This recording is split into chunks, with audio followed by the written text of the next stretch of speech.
I'm Megan Hine, wilderness guide, survivalist, producer and scout ambassador. I'm here today with Miles and Shanti, who are going to teach me about symbols to survive. You'll need the ground to air symbols sheet, which you can find on the Scout website, and something to make symbols out of. So sometimes on expedition, or if you're out in the mountains here and you're on a trip, sometimes things can go wrong, unexpected things, and you might end up in an accident, or you might end up in a situation where you need to call for help. So there are two things that I always carry with me wherever I am. First one is a mobile phone, but obviously mobile phones don't always have signal, do they? You know, even here in the UK, sometimes we don't have signal, or the battery's died. The other thing that I carry with me everywhere, like wherever I go, on any expedition I lead, all over the world, is a satellite phone. So this links up with the satellites and I can call from pretty much anywhere in the world. But again, sometimes the battery life on these is not so good, or I'm in a ravine or something and I can't get signal on it. So what we then need to do is think of ways that we can improvise symbols or signals to call in help, or to make it aware for those coming in from above to look for us, like in helicopters or aeroplanes, that they can actually see us on the ground. So Shanti, you've got a list here of some really cool symbols that we can use, and these are international, so they're not just in the UK. So if you happen to be on a trip in the jungle or the desert, wherever you might be in the world, and you end up in a situation where you need help, these symbols translate internationally. Okay, so let's make some of these symbols. So we've now got our helicopter is on its way to come and rescue us, and we need to send it a message. Which symbol should we make? The X. What's the X? If you have a look on the sheet, what's the X mean? The X means I am unable to move. Okay, so we're unable to move. So should we make an X? So really we need to make this as big as possible so it's visible from the air. But if we'll just make one out of these rocks here. Do you want to put it on the end there?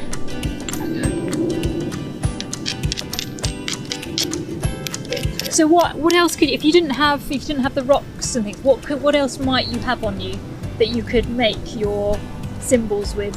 Sticks. Sticks? Twigs. Yeah, definitely sticks and twigs. What else might you have? Fabric. Fabric, yes, you might have clothes. Yeah, so you might have in your rucksack, you might have spare clothes like waterproof jackets and things, and particularly if they're really bright colours, so it's really visible from the air. Cool. What's the next symbol we've got there on the sheets? The arrow. The arrow. So what does that? It says I am moving this way.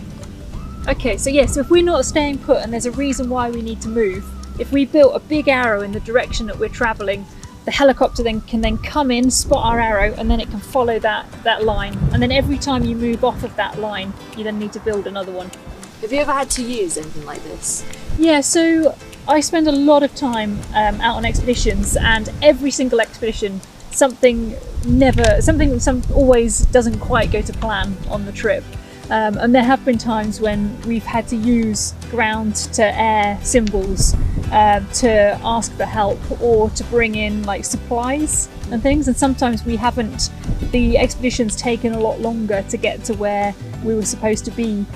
So trying to then bring in and say what we need. So if we need resupplying and more equipment and things brought in, we can make these big symbols. And particularly with rescue and things, when people have had an accident and you need medical support, getting them in and making sure that you've cleared a big landing. So in the jungles, we have a problem. When the helicopter comes in, you've got a winch. You have to be able to clear a hole in the jungle for the winch man to come down and rescue whoever it is. So it can be quite complex getting people in to help. But I'm always thinking, like whenever you're out, and it's same if you're out in the mountains here as well, always thinking ahead, like what would I do if an accident happened and I needed to get people out of there. So I'm always running that through my head, and it's important if anybody's going out into the mountains and things, you know what to do if there's an accident and how to signal for help or call the right numbers to call and things. Right, should we have a go at making the arrow? Yeah. Yep. So can you make the arm there? Yeah. There you go. And again, you make them as big as possible so they're really visible from above.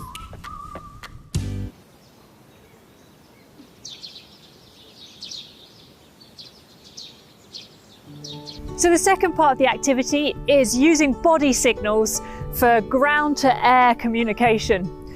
So we've called our helicopter, we know it's on the way. We've got a big safe spot for it to come in and land. So we need to let it know that it's good to come in. So the first signal that you guys need to know is yes. So if you need the helicopter to come and land, and I use this a lot because I do a lot of work with helicopters, is yes. So that's your big up in the air, arms up in the air. That's yes, you want the helicopter to come in. Just like that. And you stay there. And what I'm looking for when I'm doing helicopter ops with a pilot is that I want the wind behind me, because they need to land into the wind. So I've found them a safe spot. So if I'm waiting for a mountain rescue helicopter up in the mountains, I found a safe spot for it to come into land, and I'm going to stand there. And when I know that it's ready, it's good to come in, and I want it to land, you're then telling it to come down. So it's actually going to come down to you. Yeah, just like that. If you don't need help, so sometimes when mountain rescue are in the mountains looking for people, they might come over you and you actually don't need it. The rescue's supposed to be somewhere else. So if you don't need the helicopter, no is like this. Yeah, so that's no, you don't need help, and the helicopter can go away again. So you only do that if you don't need help and you don't need the helicopter to be there. So go, if you want it to come down, you're coming down, and I would then work with the helicopter till it's on the ground. So I've then got visuals with the pilot. I'm looking at the pilot, they're looking at me, and I'm bringing them right down to the ground. And as they're coming into land, I'm looking to see if there's any obstacles that might affect its landing. So if it's coming down, you want its skids to be flat, or its wheels, whatever the helicopter's got under it, you want them to be flat. And if it looks like it's going to be a dodgy landing for it and the pilot can't see, then you send it back up again. So you're working to get it back up. So here's some tracking signals. So what's the first signal that we're going to make?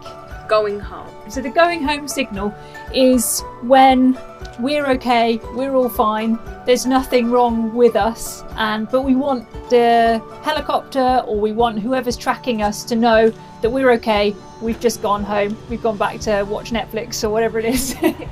Okay, so let's make the signal. So what have we got with us? We've got tarp. Yep, tarp, and we've got a load of stones here. So it's using whatever you've got to make those signals. So should we get the tarp down? Should we build this one? Okay, so that the tarp goes down in the middle, doesn't it?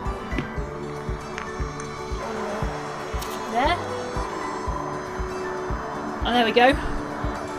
We've gone home. Alright, and what if we want to say we've gone in a certain direction? How would we do that? We need an arrow. An arrow. And what could we use to make the arrow? We are using twigs. Twigs? Yeah, so do you want to make an arrow out of the twigs? Yeah. And Shanti, did you want to make one out of the stones? Yeah.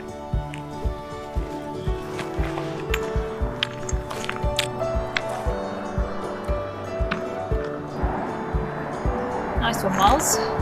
So anybody coming along the path, let's go do this. And this is a great game to play with your friends as well. If you're going out in the woods, is to give them like 60-second head start, and as they go, they have to make the tracks that you have to follow. So that's awesome. Cool.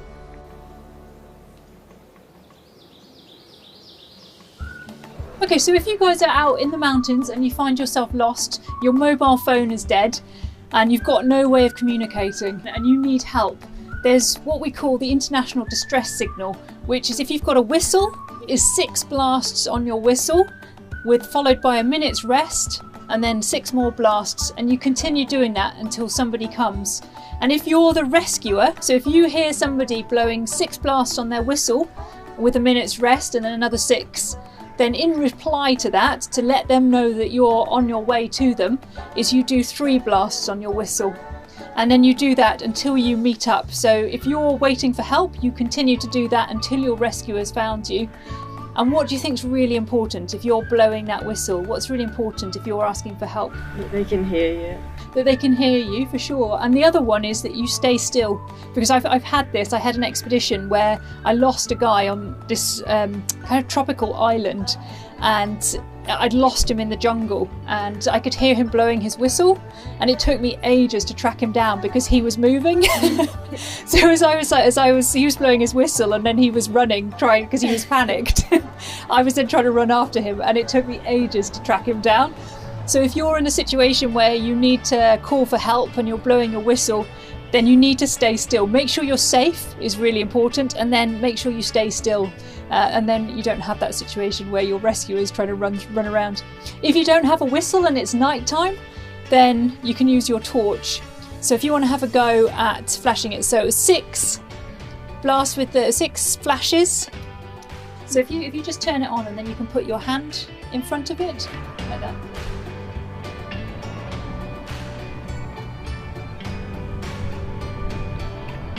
That's 6, and then cover it. Yeah, and then you cover it for a minute, and then you do it again.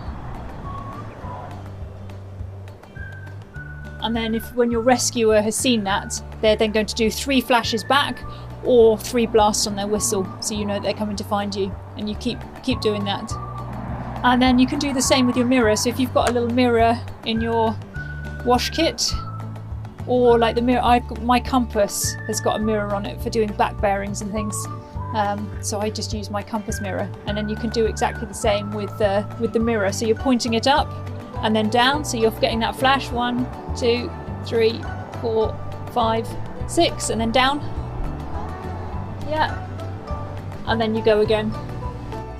1. I did it! Yeah, see if you can do 6 of those across the camera. 1, 2, 3, 4, 5, 6, and then down. So you're not completely blinding them. That's awesome. Okay, so the rule of 3s. This comes from the American military, and it's the survival rule of 3s. So it is 3 minutes without air, 3 hours without shelter, 3 days without water, 3 weeks without food. And when I'm teaching this, I tend to add 2 more.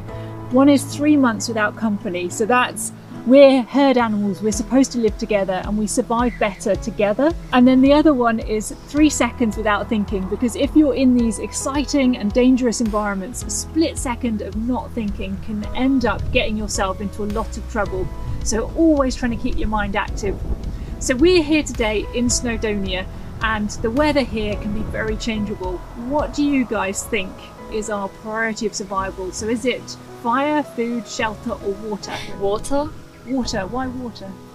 Well, I feel like it's the most important out of the lot, because you could like get dehydrated really quick. Definitely. So today it's quite warm, isn't it? And you've got the wind as well, and both the wind and the warmth together are dehydrating us really quickly.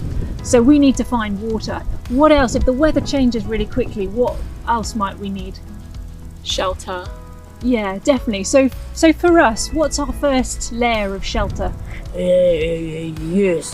Use like fabric. Yeah, definitely. So our first layer of protection when the weather changes here is our clothing. So our shell layer, maybe we've got a waterproof layer, and when we're thinking about it, particularly here in North Wales, is blocking out the cold, the wind and the wet. Because if all 3 of those are in balance, if you imagine a triangle, cold, wind and wet, if you end up with those in balance in the triangle, you can get hypothermia, and that comes on very, very quickly. So we want to avoid that. So yeah, definitely here, shelter and water are our priorities. So what other things might we need? Fire. Yeah, so fire is actually a really important priority of survival. If you don't have anything with you to treat water, you want to be boiling the water so that you can kill off any bacterial viruses if you're getting it out of the rivers and out of the streams. Fire is also good for signalling as well. If we've been going through our ground-to-air signals, and fire is really good. If you've got your fire with all your green stuff on top of it, pumps out loads of smoke, and it's visible from the air as the helicopters or the planes are flying past. I'm cut. So for more information about tracking signals and Morse code and international distress signals, check out the Scouts website, where you can find more information and safety advice.